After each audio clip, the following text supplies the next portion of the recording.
Welcome to the real talk show.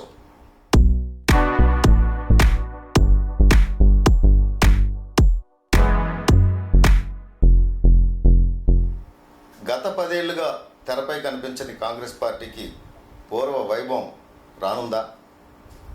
ఈసారి ఎన్నికల్లో హస్తం గుర్తుకి భీమిలి ప్రజలు ఓట్లు వేస్తారా? అసలు కాంగ్రెస్ పార్టీ అనేది ఒకటి ఉందా అని భీమిలి ప్రజలకి, రాష్ట్ర ప్రజలకి గుర్తుందా? ఇదే విషయాలను మనం మాట్లాడేందుకు భీమిలి అభ్యర్థి ఏవి వర్మరాజు మనతో ఉన్నారు. ఆయనతో మాట్లాడి మరిన్ని విషయాలు తెలుసుకునే ప్రయత్నం చేద్దాం. నమస్తే.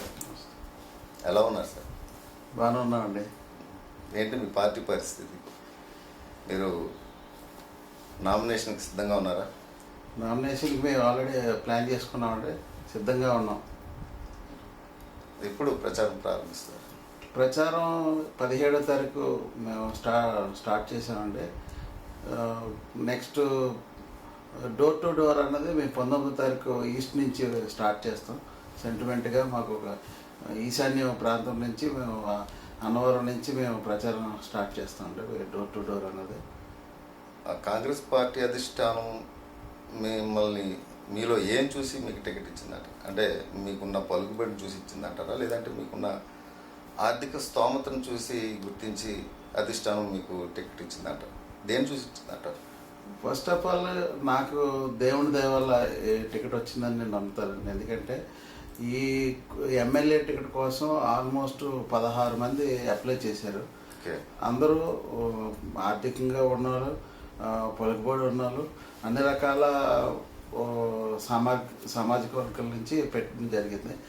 కాకపోతే నాకు మా అధిష్టానం నాకు భీమిలి కాంగ్రెస్ అభ్యర్థిగా అనౌన్స్ చేయడానికి మెయిన్ రీజన్ ఏంటంటే, నేను ఇదే ఊర్లో స్థానికుడిని, లోకల్గా పుట్టి ఇక్కడే చదువుకున్నా. స్థానికతను ఒకటి చూశారు ఫస్ట్ ఆఫ్ ఆల్. ఎందుకంటే ఇక్కడ ఉన్న టీడీపీ కానీ వైసీపీ కానీ స్థానికులకు టికెట్ ఇవ్వలేదు. స్థానికులకి ఇచ్చి కాంగ్రెస్ పార్టీ ఇంకా ముందుకు తీసుకెళ్లే సత్తా వర్మలో ఉందని మా పార్టీ నాకు టికెట్ ఇవ్వడం జరిగింది. ఇది కాకుండా కాంగ్రెస్లో కూడా 4-5 స్టెప్పులు స్క్రూటినీ జరిగిందండి. ఏ రకంగా అంటే, ఒక పర్సన్కి మనం ఎమ్మెల్యే టికెట్ ఇచ్చామంటే ఫస్ట్ చూసేది ఎడ్యుకేషన్ ఒకటి. ఆ మనిషికి అక్కడ లోకల్గా మంచి పేరుందా లేదా చూస్తున్నారు. వాళ్ళు సర్వీస్ ఓరియంటెడ్, ప్రజాసేవ చేయడానికి వాళ్ళు అర్హులా కాదా అన్న కోణంలో వాళ్ళు స్క్రూటినీ చేశారు. ఈ అన్ని కోణాలని వాళ్ళు స్క్రూటినీ చేసి, నేనైతే ఇక్కడే చదువుకున్నా, నేను ఎల్ఎల్బి వరకు లా గ్రాడ్యుయేట్. నేను నా ఎడ్యుకేషన్ క్వాలిఫికేషన్ ఉంది నాకు. ఇంకోటి ఏంటంటే, నేను ఈ రాజకీయాలకు సంబంధం లేకుండా నేను గత 15 ఏళ్ళుగా నేను సేవలు చేస్తూనే వస్తున్నాను. నన్ను ఇక్కడ లోకల్గా ఎంక్వైరీ చేసుకున్నారు వాళ్ళు కూడా. ఏ పర్సన్కి ఇస్తే ఇక్కడ మనకి కాంగ్రెస్ పార్టీ ఇంకా మంచి గెలుపు అవకాశం ఉంది, ఆ పార్టీకి పేరు రావాలి, నెక్స్ట్ అభ్యర్థి గెలవాలి, కాంగ్రెస్ పార్టీ అధికారంలో రావాలనే ఉద్దేశంతో వాళ్ళు ఎంక్వైరీ చేసి నా గురించి అనేక రకాల ఎంక్వైరీలు చేసుకున్నారు. వాళ్ళు ఎంక్వైరీ చేసుకుని ఫైనల్గా నాకు ఒక టికెట్ ఇవ్వడం జరిగిందండి. ఓకే, మీరు ఒక క్రిస్టియన్, క్రైస్తవులందరూ ఓట్లు వేస్తారని, లేదంటే మీరు రాజు సామాజిక వర్గానికి, ఓసీ సామాజిక వర్గానికి చెందినవారు, ఆ వర్గం అంతా మిమ్మల్ని గెలిపిస్తారని మీరు ఆశపడుతున్నారు. అసలు మీరు ఎలా గెలుద్దాం అనుకుంటున్నారు? ఎవరి ఓట్ల ద్వారా? అంటే ఇటు క్రైస్టియన్ ఓట్ల ద్వారా అంటారు, లేదంటే మీ సామాజిక వర్గం ఓట్ల ద్వారా? అంటే నాకు ఒకటండి, నేను నా వ్యక్తిగతం అయితే నేను కన్వర్టెడ్, క్షత్రియ ఫ్యామిలీ నుంచి నేను కన్వర్టెడ్, దేవుడిని నమ్ముకున్నా. అది నా వ్యక్తిగతం. నేను నా సామాజిక వర్గం మేము క్షత్రియులమే. అంటే నాకు క్రిస్టియన్స్ ఓటేస్తారా, రాజులు ఓటేస్తారా అన్నది నాకు అది కాదండి. నా చుట్టుపక్కల ఉన్న వ్యక్తులందరూ అన్ని సామాజిక వర్గాలతో నేను కలిసిమెలిసి తిరుగుతుంటా. అందరూ నా ఫ్రెండ్స్ అన్ని సామాజిక వర్గాల్లో నుంచి ఉన్నారు. అందరూ నా దగ్గర ఉండే వాళ్ళు అన్ని సామాజిక వర్గాలు. నాకు ఒక మతంతో కానీ, ఒక కులంతో కానీ, ఒక ఈ విభేదాలు కానీ ఏమీ లేవు. నేను ముస్లిమ్స్తో నేను అంతా భీమిలి అంటే ముస్లిమ్స్ భీమిలికి బాగా పట్టు. అలాగే కాంగ్రెస్ పార్టీకి ముస్లిమ్స్ బాగా సపోర్టర్స్. ఆది నుండి కాంగ్రెస్ పార్టీకి వాళ్ళు vote bank, solid vote bank Muslims. అలాగే క్రిస్టియన్స్ కూడా కాంగ్రెస్ పార్టీకి క్రిస్టియన్ ఓట్ బ్యాంక్ ఉంది ఖచ్చితంగా. వాళ్ళు ఇంకో పార్టీకి కూడా వేయరు. అలాగే ఇవాళ ముస్లిమ్స్తో పాటు క్రిస్టియన్స్తో పాటు ఎస్సీ ఎస్టీలు కూడా ఇవాళ కాంగ్రెస్ పార్టీతో అసలు ఇందిరమ్మ ఎక్కువగా అభిమానించే ఇందిరాగాంధీ గారు కానీ, ఇందిరాగాంధీ గారిని ఎక్కువగా సపోర్ట్ చేసే వ్యక్తులు కానీ ఎస్సీ ఎస్టీలు అండి. ఈరోజు ఈ ఎస్సీ ఎస్టీలకి భూములు, పేదలకి 5 ఎకరాలు 2 ఎకరాలు భూములు లేని వ్యక్తులకి భూమి ఇచ్చి దున్నుకొని దాని మీద బతకడానికి ఆ రోజు ఇచ్చింది, పట్టాలు ఇచ్చిన ఆవిడ ఇందిరమ్మ. ఇందిరమ్మ రాజ్యం. ఆ రోజు ఇందిరమ్మ అంటే కేవలం ఎస్సీ ఎస్టీలో వాళ్ళు ఆదరించే వ్యక్తులు, వాళ్ళు కూడా ఆవిడ బాగా చూసుకున్నారు ఇందిరాగాంధీ గారు. ఆ రకంగా ఎస్సీ ఎస్టీ సామాజిక వర్గం నుంచి మాకు కాంగ్రెస్ ఓట్ బ్యాంక్ ఉంది.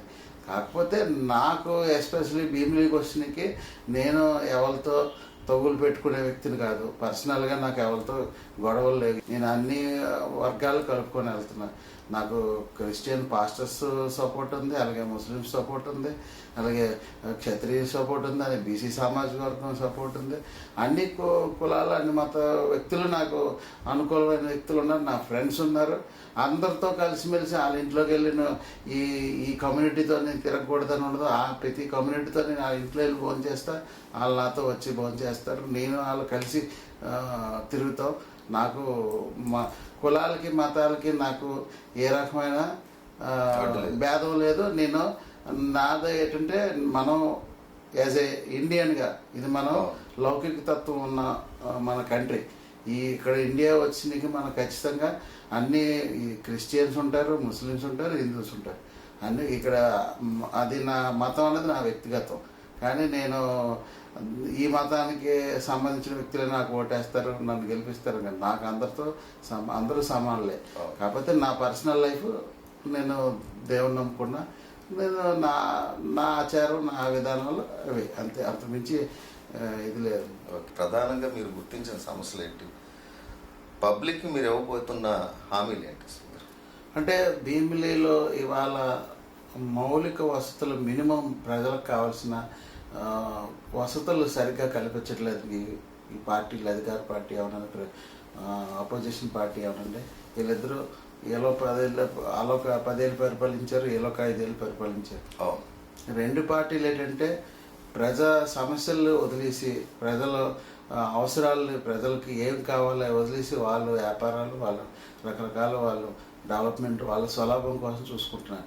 ఇవాళ భీమిలీ నియోజకవర్గానికి కావాల్సింది మెయిన్ మనం హ్యాపీగా జీవించాలంటే కావాల్సింది వాటర్ అండి. వాటర్ సమస్య ఇవాళ భీమిలీ నియోజకవర్గంలో చాలా ఈ 2-3 నెలలే కాదండి, ఏప్రిల్ మే జూన్ కాదు, ఇయర్ లాంగ్ వాటర్ ప్రాబ్లం ఉంది. కేవలం ఏంటంటే ఇక్కడ మన గోస్తని రివర్ ఉంది కదండి, రివర్ మీద పూనుగట్టు అని ఉండేది ఇదివరకు, మీకు తెలుసు. అదేంటంటే కేవలం గోస్తని మా నది నుంచి వచ్చే వాటర్ అక్కడ స్టాగ్నేట్ అయ్యి ఇక్కడ ఉన్న న్యాచురల్ సోర్స్ బోర్ బావులు కానీ అవి మనకి ఫుల్గా వాటర్ ఉండేది.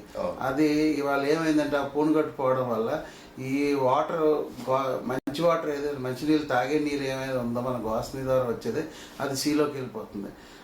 ఈ పూనుగట్టు పోవడం వల్ల సీలో నుంచి వచ్చే ఆటుపోటులో వాటర్ కూడా ఇవాళ అప్ టు సామెవల్స్ వరకు ఈ సీ వాటర్ ఈ గోస్తనిలోకి వెళ్ళడం వల్ల భూగర్భ జలాలు వాటర్ భూమిలో మనకు తాగే నీరు బోర్ వేసుకుంటే ఆల్మోస్ట్ అంతవరకు సాల్ట్ వాటర్ ఇప్పుడు మూలకుద్దామని అండి. భీమిలీ కూడా అన్ని బోర్లు కూడా ఆల్మోస్ట్ డ్రై అయిపోయే పరిస్థితి ఉంది, వాటర్ లేదు. అలాగే తగరపొలస, మేజర్ తగరపొలస, చిప్పాడ, ఈ విలేజ్లన్నీ ఇక్కడ తాడుతూరు, శాంబవలస, సంగివలస, ఇలాగ ఆల్మోస్ట్ పాండ్రక్ దగ్గర వరకు వెళ్తే ఇక్కడ నుంచి ఆల్మోస్ట్ మీకు వైజాగ్కి ఇక్కడ నుంచి వాటర్ సప్లై అవుతుంది. ఇక్కడ నుంచి మన గోస్తని నుంచే కదండి వాటర్ వైజాగ్కి వెళ్ళేది. ఆ వాటర్ అంతా ఇవాళ ఏమవుతుందంటే ఉప్పు వాటర్ అయిపోతుంది. కేవలం చిన్న సమస్య అండి పూనుగట్టు అన్నది. కనీసం ఒక 4-5 కోట్లు ఖర్చు ఉంటుందండి. ఇప్పుడు ఉన్న ప్రజెంట్ ఎమ్మెల్యే అయినా సరే సొంత నిధులతో డెవలప్ చేయొచ్చు. కానీ వాళ్ళు అవి కనీసం పట్టించుకోకుండా అసలు అది సమస్యని ఎన్నిసార్లు అందరూ రిప్రజెంట్ చేసినా, ఈవెన్ ఒక దివీస్ లాంటి కంపెనీ కూడా వాళ్ళు చేయడానికి వచ్చినా సరే వీళ్ళకి పట్టించుకోవట్లేదండి. వీళ్ళు ఓన్లీ వాళ్ళ ప్రచారం, వాళ్ళు స్వలాభం, వాళ్ళ సంస్థల అభివృద్ధి, వాళ్ళకి డబ్బులు ఎక్కడి నుంచి మెయిన్ సోర్సెస్ వస్తున్నాయి, వాళ్ళకి అందులో లాభం మిగులుతుందా లేదా అదే చూసుకుంటున్నారు తప్పితే ప్రజల కోసం వాళ్ళు చేసేది లేదు. అలాగే పాండ్రంకి బ్రిడ్జ్ అండి, ఎప్పుడో టీడీపీ గవర్నమెంట్లో అనౌన్స్ చేశారు.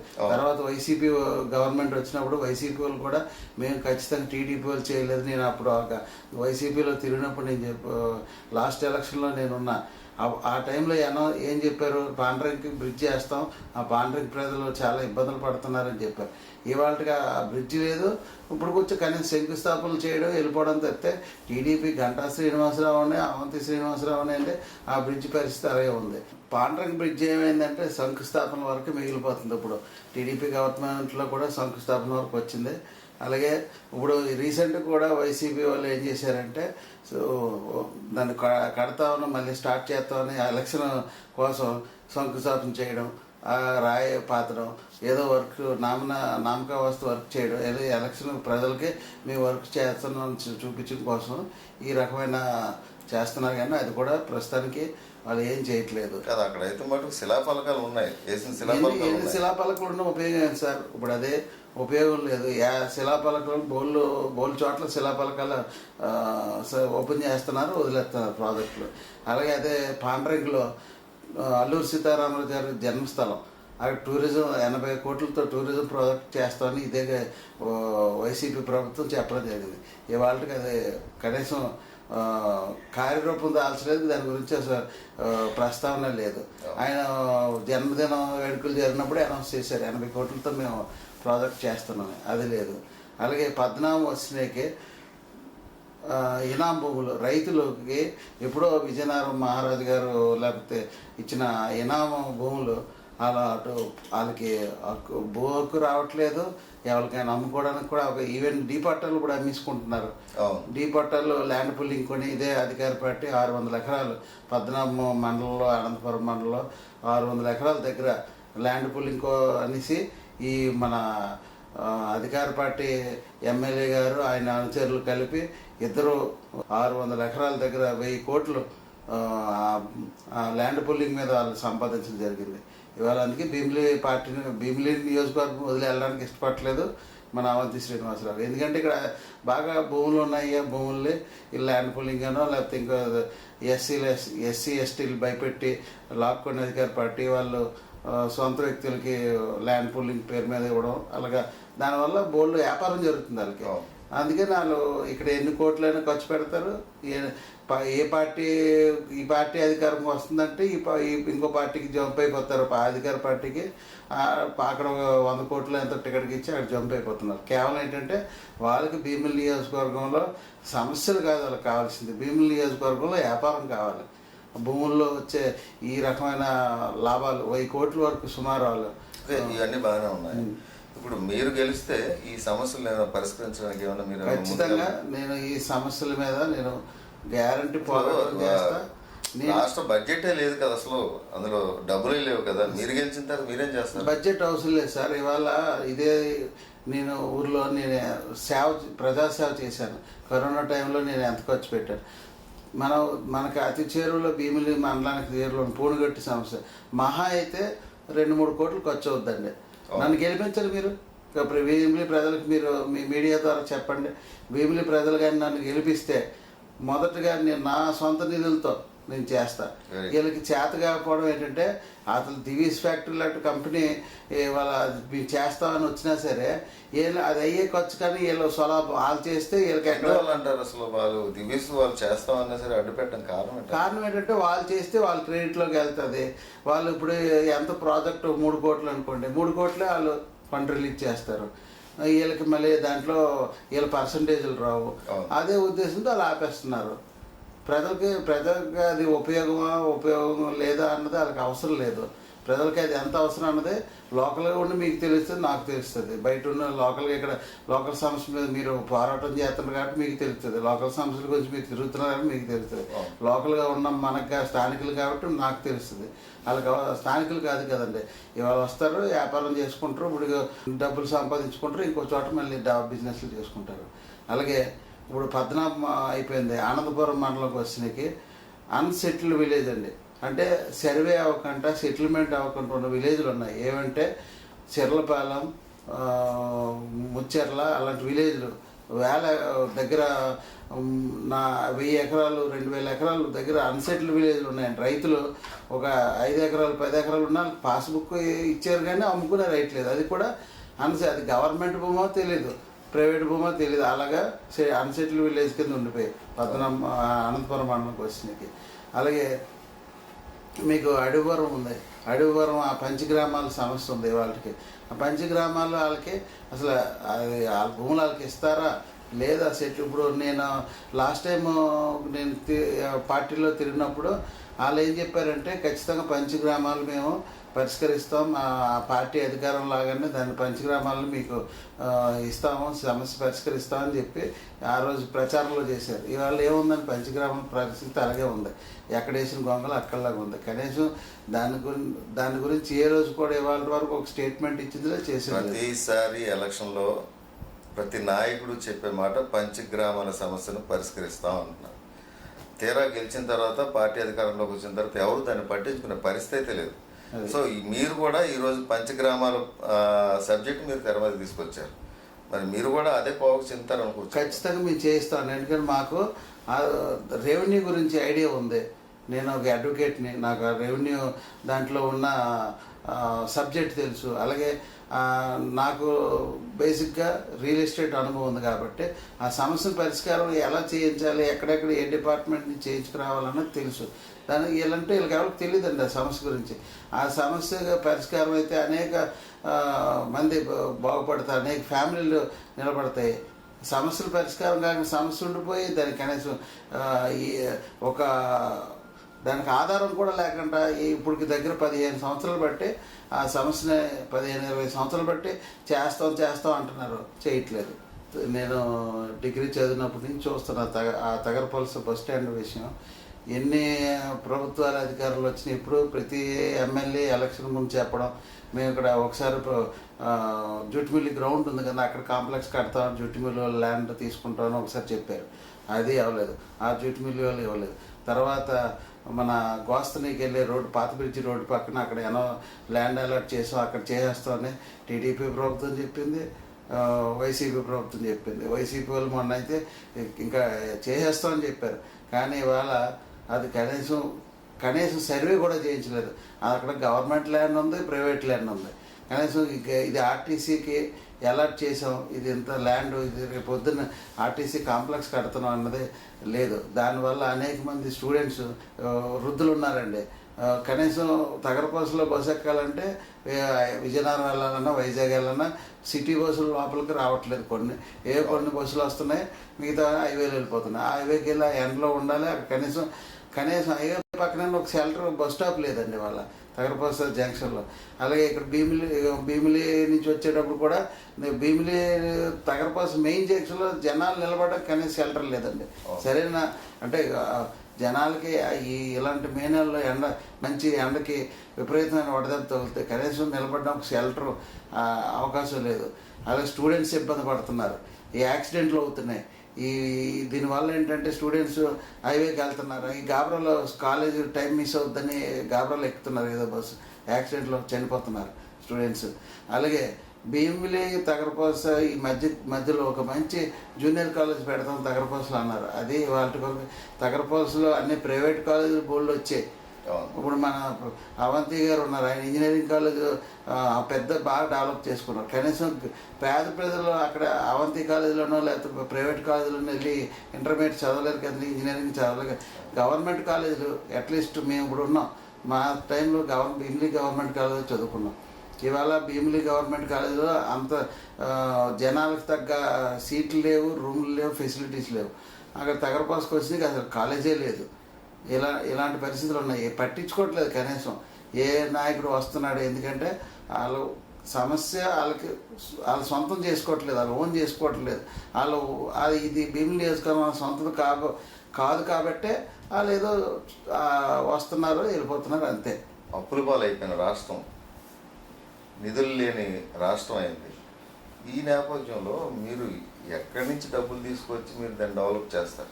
ఒకటి చూడండి, ఉద్యోగస్తులకి జీతాలు ఇవ్వలేని పరిస్థితిలో ఉంది, పెన్షన్లు కూడా లేట్ అయిన పరిస్థితిలో ఉంది. అంటే ఉద్యోగం చేసే వారు పెన్షన్లు వస్తాయి కదా, అవి కూడా లేట్ అయిన పరిస్థితి. ఈ పరిస్థితిలో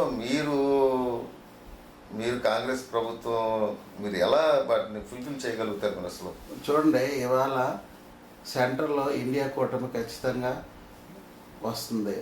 మోడీ ప్రభుత్వం ఖచ్చితంగా గద్దె దింపుతాం మేము. ఇండియా కూటమి రావడం వల్ల ఖచ్చితంగా రాహుల్ గాంధీ పిఎం అవుతారు. పిఎం అయితే మేము మన స్టేట్కి మేము ఖచ్చితంగా సెంట్రల్ నుంచి ఫండ్స్ తెచ్చుకుంటాం. అలాగే మేము ఇప్పుడు మా పార్టీ అధికారంలోకి వస్తే మేము బటన్ నొక్కి ప్రతిదానికి బటన్ నొక్కి అవసరం లేని పథకాలు, ప్రజా సంక్షేమం మీద మేము ప్రజలకి అన్ని ఫ్రీగా ప్రతిదీ ఫ్రీ ఫ్రీ ఫ్రీ ఫ్రీ అన్నది మేము చేయమండి. ప్రజలకి అవసరం మొత్తం తీసేస్తారండి. ఏది అవసరం అది కావాలండి. మనిషికి అవసరమైంది ఇస్తేనే. ఒక తండ్రి ఉన్నాడండి, కొడుకుని రోజు కూర్చోబెట్టి నువ్వు ఏ పని చేయకు, నువ్వు అన్నీ నీ కాలు దగ్గరికి వస్తాయంటే ఆడు సోమరైపోయి రేపు పొద్దున్న ఆ తండ్రిని ఆ కుటుంబం నాశనానికి మొదటి వ్యక్తి అతనే అవుతాడండి.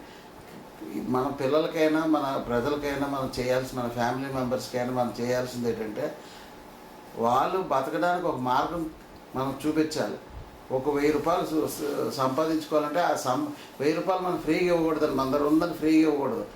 ఆ 1000 రూపాయలు ఎలా సంపాదించుకోవాలో దానికి ఒక మార్గం చూపించాలి. అదే ఉద్యోగ అవకాశాలు.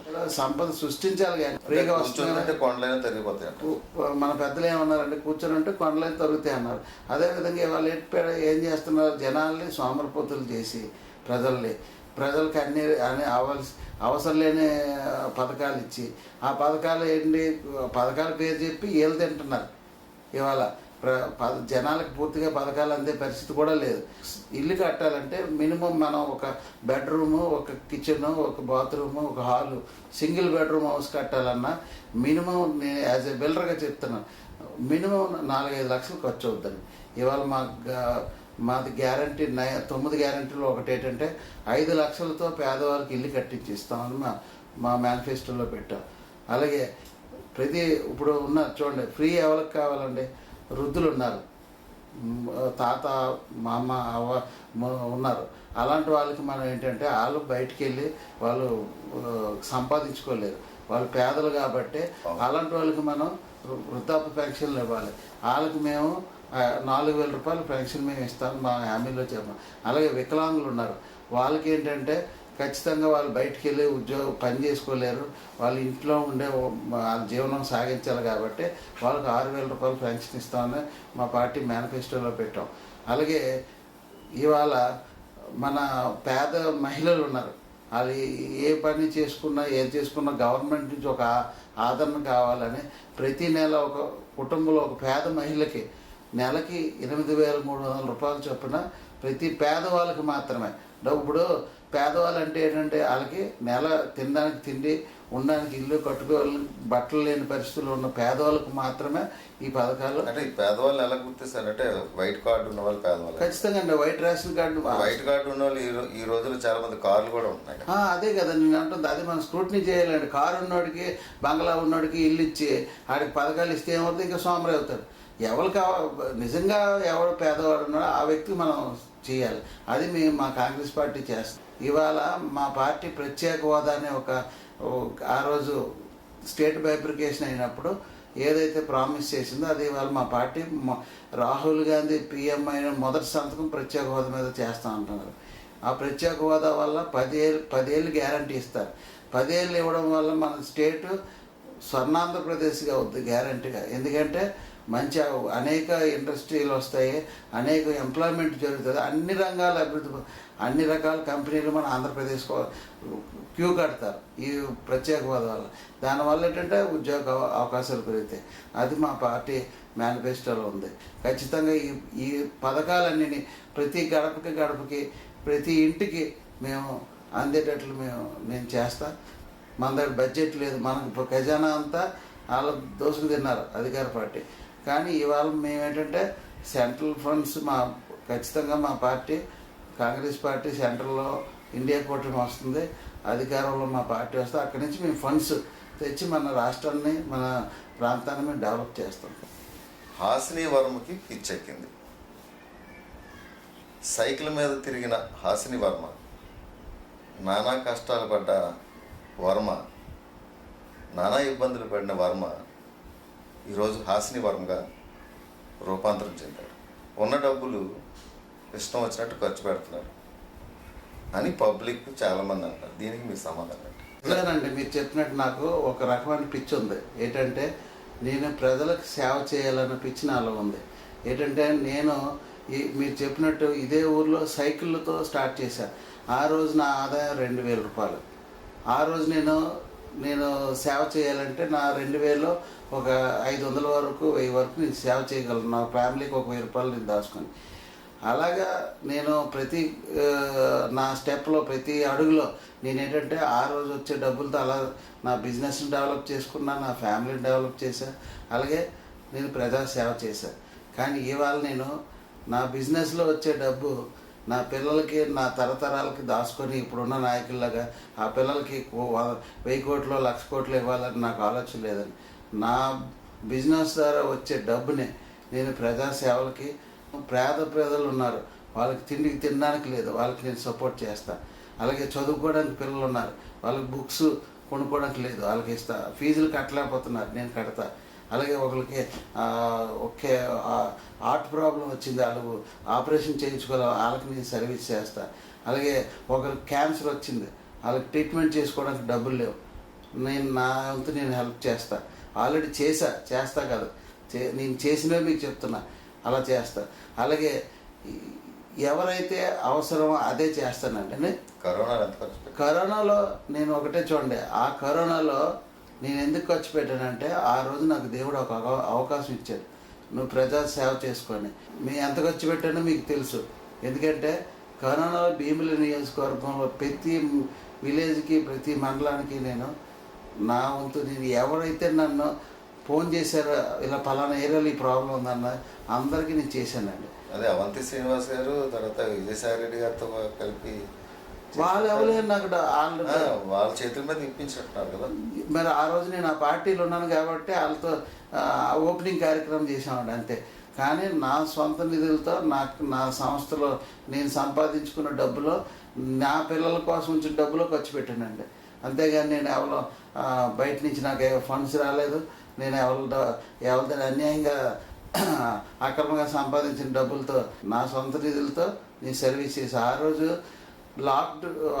లాక్డౌన్ పీరియడ్లో తినడానికి తిండి లేకుండా కూడా చాలా ఇబ్బంది పడ్డానండి. మీకు చెప్తాను కదా, నాకు ఈ రకమైన పిచ్చండి, ప్రజలు సేవ చేసుకోవాలి. ఎందుకంటే నేను జీరోగా ఉన్నప్పుడు ఇదే భీమిలి నాకు కేవలం నా భీమిలి ప్రజలు నా భీమిలి ఇచ్చిన నాకు అవకాశం. ఆ అవకాశాన్ని నేను ఉపయోగించి ప్రజలకు సేవ చేయాలి. కానీ నాకేంటంటే నా ఉన్న ఇల్లు కన్న తల్లి ఉన్న ఊరు ఒకటే నా దృష్టిలో. నేను భీమిలి నాకు కన్న తల్లి కన్నా ఎక్కువ. ఎందుకంటే భీమిలి ప్రజలే నన్ను ఆదరించారు, భీమిలి ప్రజలే నన్ను ఆ రోజు ఈ వర్మ సైకిల్ మీద తిరుగుతున్నాడని సైకిల్ మీద తిరిగి వ్యాపారం చేస్తున్న హేళన చేసిన వాళ్ళు ఉన్నారు. అదే నేను సైకిల్ మీద స్టెప్ బై స్టెప్ ఒక సంస్థకి అధినేత అయ్యే టైంలో నన్ను ఆదరించి మంచి డెవలప్ అయ్యాడు మా వర్మ అని అభిమానించే వ్యక్తులు ఉన్నారు. ఇవాళ కూడా నన్ను ఇప్పుడు రాజకీయాలకు వచ్చే నన్ను బుర్రజల్లే వ్యక్తులు కూడా ఉంటారు.